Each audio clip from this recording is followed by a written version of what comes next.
ایک چیز آپ کو بڑی عام سے مل جا رہی ہے سوشل میڈیا کے اوپر کہ بھئی یزید نے ٹھیک ہے گناہ کیا، قتل کیا،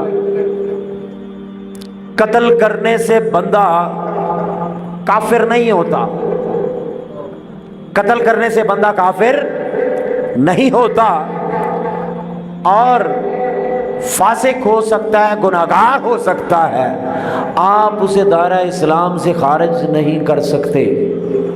یہ چیز سننے کو مل رہی ہے۔ اٹ لکس کوائٹ اپیلنگ، بڑی دل کو لبھانے والی چیز ہے یار، بات تو بڑی ٹھیک ہے، اور بھی بڑے لوگ قتل کرتے ہیں، قتل کے بعد توبہ بھی کر لیتے ہیں، تو اس کا مطلب ہے قتل کے بعد توبہ کر لی تو آپ پھر صحابی بھی، آپ پھر تابعی بھی۔ اب دیکھنا پڑے گا کہ قرآن اس کے بارے میں کیا کہتا ہے۔ کیا قرآن ایسے لعنتیوں کو مسلمان کہتا ہے یا نہیں؟ کیا وہ مومنین کے صف میں آتے ہیں یا نہیں؟ اس کا سب سے پہلا سوال قرآن اور صاحب قرآن سے کرتے ہیں۔ قرآن کیا کہتا ہے؟ ان الذین یؤذون اللہ ورسولہ، بے شک جو لوگ ایذا دیتے ہیں، جو لوگ تکلیف دیتے ہیں، درد دیتے ہیں، ان الذین یؤذون اللہ ورسولہ، بے شک جو لوگ اللہ اور اس کے رسول کو ایذا دیتے ہیں۔ اللہ کو بھی کبھی اذیت پہنچی؟ اللہ کو کوئی تکلیف دے سکتا ہے؟ اللہ پر کوئی وار کر سکتا ہے؟ اللہ تک کو پہنچ سکتا ہے؟ وہ تمہارے وہم سے بلند ہے، تمہاری فکر سے بلند ہے، تمہارے ادراک سے بلند ہے، تمہاری پہنچ سے بلند ہے، تمہاری پہنچ میں وہ نہیں، پھر بھی ایذا اسے پہنچتی ہے، پھر بھی ایذا اسے پہنچتی ہے۔ کیسے پہنچتی ہے؟ ان الذین یؤذون اللہ ورسولہ، بے شک جو لوگ ایذا دیتے ہیں اللہ اور اس کے رسول کو، اللہ کے رسول کی ایذا، اللہ کے رسول کی تکلیف، اللہ کے رسول کی مصیبت، اللہ کے رسول کی آزمائش، اللہ کے رسول کا درد، دراصل رسول کا درد نہیں، وہ تو درد خدا ہے۔ اور جو اللہ کے رسول کو اذیت دے، جو اللہ کے رسول کو دکھ دے، جس کی وجہ سے اللہ کے رسول کی آنکھوں میں نمی آ جائے، اللہ کے رسول کی آنکھوں میں آنسو آ جائے، اللہ کے رسول رو پڑے، ہچکی بن جائے، آپ اس کو مومن بنا رہے ہو، جس کی وجہ سے اللہ کے رسول کا دل دکھ جائے، درد ہو، تکلیف ہو۔ ان الذین یؤذون اللہ ورسولہ، بے شک جو ایذا دیتے ہیں اللہ اور اس کے رسول کو، اور جو اللہ اور اس کے رسول کو ایذا دیتے ہیں، لعنہم اللہ فی الدنیا والآخرہ، اللہ تعالیٰ لعنت بھیجتا ہے، اللہ لعنت بھیجتا ہے ان پر، فی الدنیا، دنیا میں، والآخرہ، اور آخرت میں۔ ایک شخص کو رب لعنتی کہہ دے، ایک شخص پر خدا کی لعنت برسے، اس دنیا میں بھی برسے، اس دنیا میں برسے، اور آپ کون سا فکر دے رہے ہیں؟ یہ فکر دے رہے ہیں کہ وہ مومن ہے، یہ فکر دے رہے ہیں وہ تابعی ہے، یہ فکر دے رہے ہیں صحابی ہے۔ صحابی تب صحابی ہوتا ہے حالت ایمان میں دیدار کیا ہو، حالت ایمان میں دیدار کیا ہو، حالت ایمان میں مرا ہو، وہ تو ہوا صحابی۔ اور تابعی وہ ہوتا ہے جس نے حالت ایمان میں کسی صحابی کا دیدار کیا ہو اور حالت ایمان میں مرا ہو، اور جب مرنے سے پہلے ایمان چلا جائے وہ مردود ہوتا ہے، مرتد ہوتا ہے، وہ مرتد ہوتا ہے، مردود ہوتا ہے، اسے ایمان والا نہیں کہہ سکتے۔ لعنہم اللہ فی الدنیا والآخرہ، اللہ تعالیٰ دنیا اور آخرت میں ان پر لعنت بھیجتا ہے۔ وَأَعَدَّ لَهُمْ عَذَابًا مُهِينًا، اور اللہ تعالیٰ نے اس کے لیے ذلت انگیز، رب نے ان کے لیے عذاب تیار کر رکھا ہے۔ عذاب بھی تین ہیں، قرآن پاک میں تین طرح کے عذاب آئے ہیں۔ عذاب عظیم پڑھا ہے نا قرآن پاک میں، عذاب عظیم، بڑا عذاب، یہ کافر اور غیر کافر دونوں کے لیے آیا۔ غیر کافر جو مسلمان ہیں اگر وہ بھی گناہگار ہوں گے ان کے لیے بھی بڑا عذاب ہوگا، اور اگر کسی کو اس سے بھی اگلے درجے کا عذاب دینا ہو تو اس کے لیے آیا عذاب علیم، دردناک عذاب۔ دردناک عذاب یہ کافروں کے لیے آتا ہے، یہ کافروں کے لیے آتا ہے، مومنین کے لیے نہیں۔ عذاب علیم، اور جو سب سے شدید قسم ہے نا عذاب کی، عذاب مہینہ، ذلت انگیز عذاب، یہ تو آتا ہی کافروں کے لیے۔ یہ قرآن کا فیصلہ ہے، جس کے لیے عذاب مہین آئے وہ صاحب ایمان نہیں ہوتا، وہ مومن نہیں رہتا۔ اس کو مومن بنانے کے چکر میں اپنے ایمان سے نہ فارغ ہو جانا۔ اور دیکھیں ایذائے رسول کیا ہے، اور کیا قتل حسین عام قتل ہے؟ سوچنے والی بات ہے، کیا قتل حسین عام قتل ہے؟ کیا امام علی مقام میں اور ایک عام انسان کے قتل میں کوئی فرق نہیں؟ یہ بھی قرآن سے پوچھتے ہیں۔ ان الذین یؤذون المؤمنین والمؤمنات، بے شک جو لوگ اذیت دیتے ہیں مومن مردوں کو اور عورتوں کو، بغیر مقتصب، غلطی بھی کوئی نہیں ہوتی، گناہ بھی کوئی نہیں ہوتا، فقد احتملوا بہتانا و اسما مبینا، انہوں نے بہت بڑے بہتان کو اٹھایا اور واضح گناہ کیا ہے۔ مومن کو ایذا دیں، مرد ہو یا عورت ہو، کفر نہیں آتا، لیکن اگر سامنے حضور تاجدار کائنات کے جگر کا ٹکڑا ہو، آپ کا بیٹا ہو، اور آقا علیہ السلام فرمایا الحسن والحسین ابنایا، حسن اور حسین میرے بیٹے ہیں، ایک طرف عام مومن ہے، ایک طرف وہ ہستی ہے جس کا نسب خود محمد مصطفیٰ ہے۔ ایک حدیث پاک میں آیا ہے، حضور تاجدار کائنات فرماتے ہیں کل بنی امن ینتمون الی عصبہ، ہر ماں جو بچہ جنتی ہے وہ منسوب ہوتا ہے اپنے باپ کی طرف۔ کل بنی امن ینتمون الی عصبہ الا ولد فاطمہ، سوائے فاطمہ کی اولاد کے۔ ہر ماں جو بچہ پیدا کرتی ہے، جس کے ہاں جو بھی بیٹا پیدا ہوتا ہے، بیٹی پیدا ہوتی ہے، الی عصبہ، والد کی طرف جاتی ہے، الا ولد فاطمہ، سوائے فاطمہ کی اولاد کے۔ تو فاطمہ عام تو نہ ٹھہری، فاطمہ اللہ میں آ گئی، اور جو اللہ میں آتا ہے اللہ میں کیوں نہ آئے؟ فاطمہ اللہ میں کیوں نہ آئے؟ فاطمہ ایکسیپشن میں کیوں نہ آئے؟ رب نے بنایا ہی ایکسیپشنل، رب نے بنایا ہی ہٹ کے، رب نے بنایا ہی جدا، رب نے بنایا ہی انوکھا، رب نے بنایا ہی بے مثال، رب نے عطرت میں بھی بے مثال بنایا، رب نے حسن میں بھی بے مثال بنایا، رب نے نوازنے میں بھی بے مثال بنایا، کیونکہ ٹکڑا محمد مصطفیٰ کا بنایا۔ جو محمد مصطفیٰ کا ٹکڑا ہو، ارے وہ عام نہیں ہوتا، عام مومن میں اور محمد مصطفیٰ کے جگر کے ٹکڑے میں فرق ہوتا ہے۔ کبھی سیدہ کائنات کو عام جگہ پر تولنے کی کوشش نہ کرنا، احادیث مبارکہ پڑھ کے دیکھیں، بے شمار احادیث میں ام المومنین سیدنا عائشہ صدیقہ رضی اللہ تعالیٰ عنہ مناقب فاطمہ بیان کرتی ہیں، مناقب فاطمہ بیان کرتی ہیں، سیدہ کائنات کے فضائل بیان کرتی ہیں۔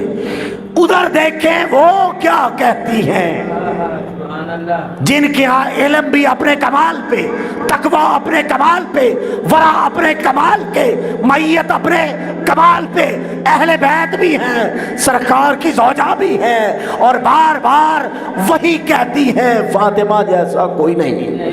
ام المومنین سیدنا عائشہ صدیقہ اگر کہتی ہیں فاطمہ جیسا کوئی نہیں، تو کس ملا کی تحقیق پہ جاؤ گے؟ تحقیق تو ان کی ہے جو تحقیق والے ہیں۔ میں عرض کر رہا تھا کل بنی ام ینتمون الی عصبہ،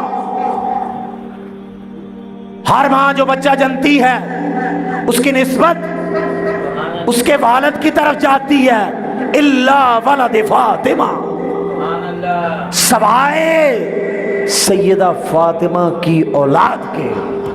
اب اس سے پہلے ایک چیز میرے ذہن میں آ گئی، ایک حدیث پاک میں سرکار فرماتے ہیں،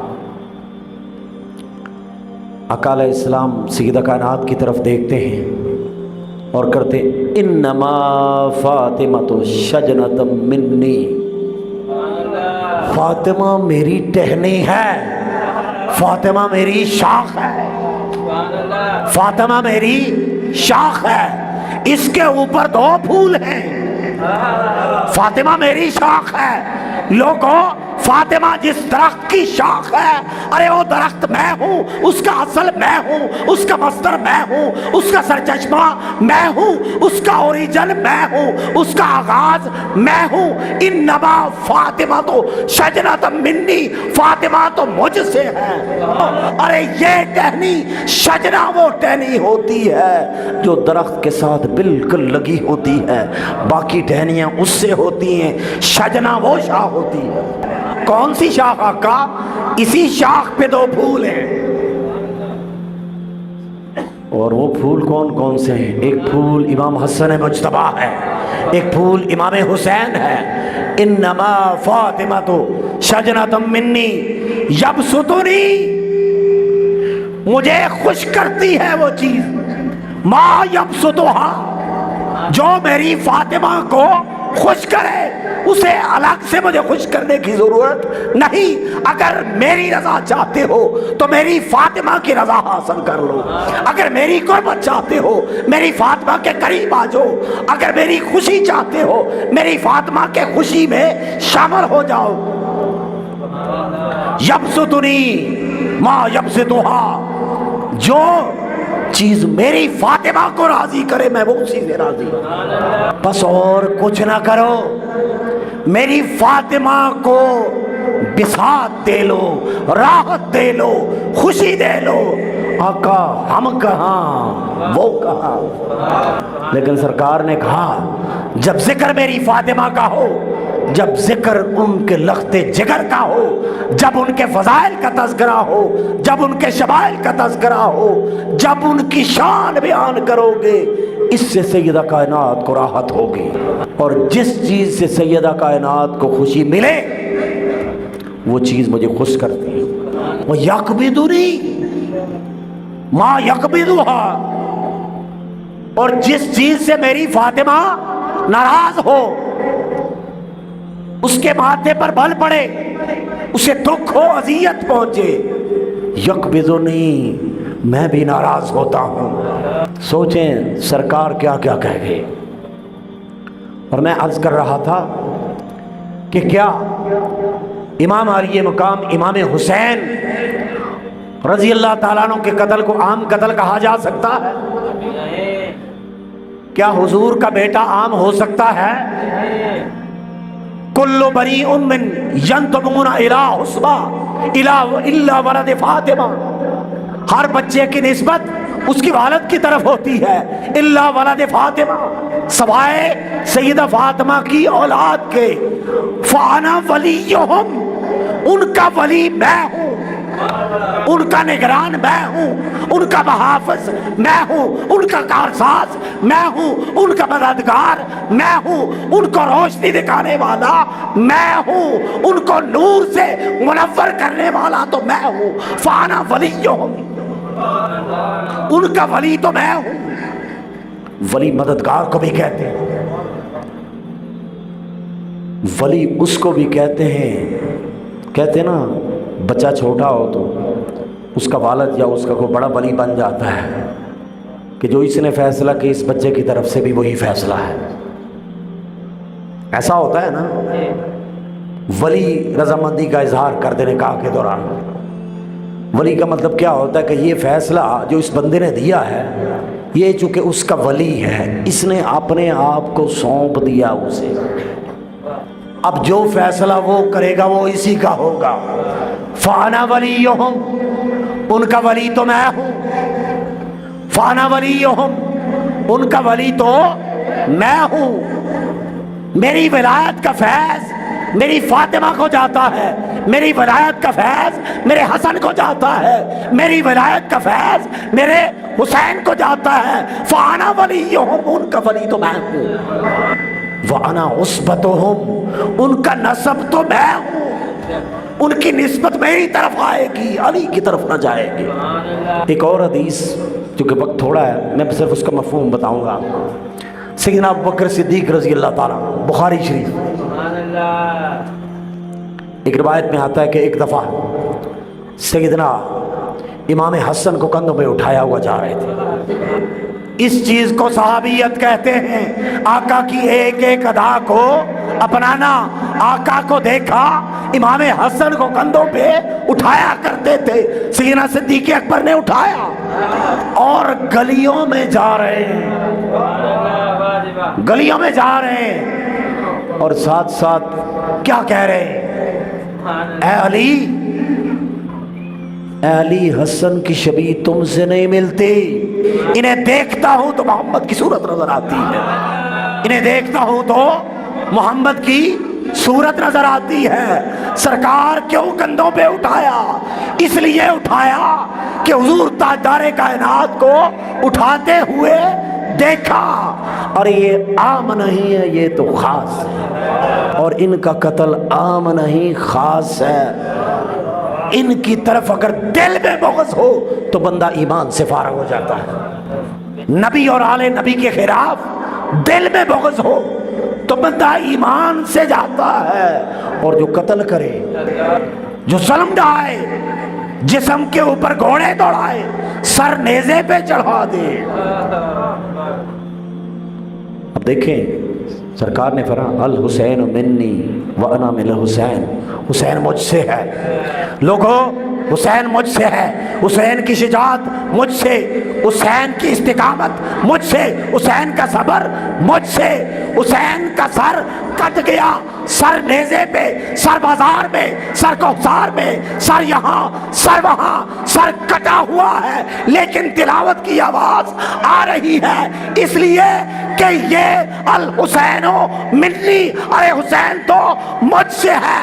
در سے جدا ہو کے بھی یہ قرآن کی تلاوت کرتا ہے، کیونکہ الحسین منی، حسین تو مجھ سے ہے، اس کا کمال مجھ سے ہے، اس کی رفت مجھ سے ہے، اس کا عروج مجھ سے ہے، اس کا مقام مجھ سے ہے۔ الحسین منی، حسین مجھ سے ہے اور میں حسین سے۔ احب اللہ من احب حسینہ، جس نے حسین سے محبت کی اللہ تعالیٰ کا محبوب بن گیا۔ یہ حدیث پاک۔ اور پھر بس آخری بات کر کے میں، ایک حدیث مبارکہ میں آتا ہے کہ حضور تاجدار کائنات خرج النبی من بیت عائشہ تھا، سیدنا عائشہ صدیقہ کا گھر سے سرکار نکلے، فمر علی فاطمہ، اور سیدہ کائنات کے گھر آئے، فسمع حسین یبکی، انہوں نے دیکھا امام حسین رو رہے تھے، انہیں آواز آئی فسمع حسین یبکی، امام علی مقام کے رونے کی آواز آئی، اندر گئے اور جا کے کیا کہتے ہیں، علم تعلمی، اے فاطمہ کا تجھے پتہ نہیں، ان بکاؤ یؤذینی، اس کا رونا مجھے تکلیف دیتا ہے، اس کا تڑپنا مجھے تکلیف دیتا ہے، اور جو مصطفیٰ کی تکلیف کا باعث بنے، جو حسین کو تڑپائے، جو حسین کو رلائے، جو حضور تاجدار کائنات کی نسل کے ایک ایک پھول کو رونت ڈالے، آپ اسے مومن ثابت کرو۔ لعنت ہے ایسی تحقیق پہ، لعنت ہے ایسے علم پہ، اور یہ لعنت میں نہیں رب بھیج رہا ہے، لعنہ اللہ فی الدنیا والآخرہ، اور یہی لعنت ہے۔ ہر بندہ اپنے بڑے کا ایمان ثابت کرتا ہے، دیکھو تم کس کو بڑا بنا بیٹھے ہو، کس کو بڑا بنا بیٹھے ہو، کس در کی طرف آقا نے کہا ہو، کس گھر کی طرف آقا نے موڑا، آپ کس گھر کی طرف جا رہے ہو؟ ارے ایک ہی گھر ہے، تذکرہ آل کرنے سے بندہ گستاخ صحابہ نہیں ہوتا، امام علی مقام کو کندھے پہ اٹھانے سے شان کم نہیں ہوتی۔ کیوں؟ کیونکہ حضور تاجدار کائنات کو پیارے تھے اس لیے کندھے پہ اٹھایا۔ دیکھا تھا سرکار کو زبان چساتے ہوئے، دیکھا تھا اپنے سینہ اقدس پہ لٹاتے ہوئے۔ اب دیکھیں حالت عبادت ہے، ہر چیز کا حوالہ ہے الحمدللہ۔ سرکار سجدے میں، عبادت خدا کی ہو رہی ہے، عبادت خدا کی ہو رہی ہے، ایک طرف عبادت ہے ایک طرف محبت ہے، عبادت خدا کی، اور جب خدا کی عبادت کرو سرکار کا ہی فرمان ہے، ان تعبد اللہ کأنک تراہ، اللہ کی عبادت یوں کرو جیسے اسے دیکھ رہے ہو، اور جب بندہ اسے دیکھ رہا ہو تو ہوش کسی کا رہتا نہیں، لیکن جب کندھے کے اوپر حسین آئے تو پھر ہوش رہتا ہے کہ اوپر محبت میری بھی ہے اس کی بھی ہے، یہ اس کا بھی محبوب ہے، اس عراق کا بھی محبوب ہے، اس کی نگاہ محبت کا فیض بھی حسین سمیٹ رہا ہے، میری نگاہ محبت کا فیض بھی حسین سمیٹ رہا ہے، مولا علی کی نگاہ محبت کا بھی فیض سمیٹ رہا ہے، سیدہ کائنات کا سارا خزانہ سمیٹ رہا ہے۔ تو پھر آؤ در زہرا پر، آؤ در زہرا پر، چلے آؤ، آؤ در زہرا پر، پھیلائے ہوئے دامن، اپنی جھولیوں کو پھیلاتے ہوئے، اپنے کشکول نکال کے ہر شرم کو بالائے طاق رکھتے ہوئے، آؤ در زہرا پر، پھیلائے ہوئے دامن، آقا ہمارے دامن پھیل گئے، ہماری جھولی پھیل گئی، ہماری نظر سیدہ کائنات کے دروازے پر، ہماری نظر کربلا پر، ہماری نظر نجف اشرف پر، آؤ در زہرا پر، پھیلائے ہوئے دامن، اپنے دامن کو پھیلا کے آؤ، جو جو مانگنا ہے مانگو، جو جو چاہت ہے لے کے آؤ، جو جو تمنا ہے لے کے آؤ، کیونکہ فیض کن کا ہے؟ فَأَمَّا السَّائِلَ فَلَا تَنْهَرْ، اے مصطفیٰ جب کوئی سوالی آپ کے در پر آئے ایسا نہ ہو خالی لوٹ جائے۔ آپ کہتے ہیں سرکار سے سوال کرنا منع ہے، فَأَمَّا السَّائِلَ فَلَا تَنْهَرْ، اے میرے مصطفیٰ جب آپ کی بارگاہ میں کوئی سوال کرے فَلَا تَنْهَرْ، انکار نہ کیجئے گا، انکار نہیں کرنا۔ تو یہاں پر وہی فیضان ہے، فَلَا تَنْهَرْ والا، آؤ در زہرا پر، پھیلائے ہوئے دامن۔ یہ کون کہہ رہا ہے؟ یہ کون کہہ رہا ہے؟ یہ کوئی عام گلی محلے کا شاعر نہیں ہے، عام کو گلی محلے کا شاعر نہیں ہے، آل رسول، اطرت رسول، نسبت رسول بھی ہے، فیض رسول بھی ہے، کرم بھی ہے، نظر بھی ہے، علم بھی ہے، وقار بھی ہے، عزت بھی ہے، سب کچھ ہے، سب کچھ ہونے کے باوجود بتا رہے ارے یہ علم کہاں سے آیا، یہ عزت کہاں سے آئی، یہ فیض کہاں سے آیا، یہ کرم کہاں سے آیا، آؤ در زہرا پر، آؤ تمہیں بتاتا ہوں میں کہاں سے لیتا ہوں، آؤ میں تمہیں وہ دروازہ بتاتا ہوں، آؤ تمہیں میں وہ گھر بتاتا ہوں، آؤ در زہرا پر، پھیلائے ہوئے دامن، آؤ در زہرا پر پھیلائے ہوئے دامن ہے نسل کریموں کی. آپ خود بھی تو اسی نسل سے ہیں نا. پیر سیدنا میر علی شاہ صاحب ان کی نسل وہی نسل ہے، نسل فاطمہ. سرکار نے انہی کے بارے میں کہا تھا فانا ولیہم وانا عصبتہم، ان کا ولی تو میں ہوں، ان کا ولی تو میں ہوں، ان کی نسبت تو میری طرف ہے. آپ کہتے ہیں نسل کریموں کی ہے، نسل کریموں کی لجپال گھرانہ ہے. تو ہمارا مقصد یہ ہے کہ آؤ اس گھر سے جڑ جاؤ، آؤ اس در سے جڑ جاؤ، جدھر آقا جوڑ رہے ہیں ادھر جڑ جاؤ. ادھر جڑنے سے صحابہ سے بندہ نہیں کٹتا، ادھر جڑنے سے صحابہ کا گستاخ بندہ نہیں ہوتا. یہی تو فیض ہے اہل سنت میں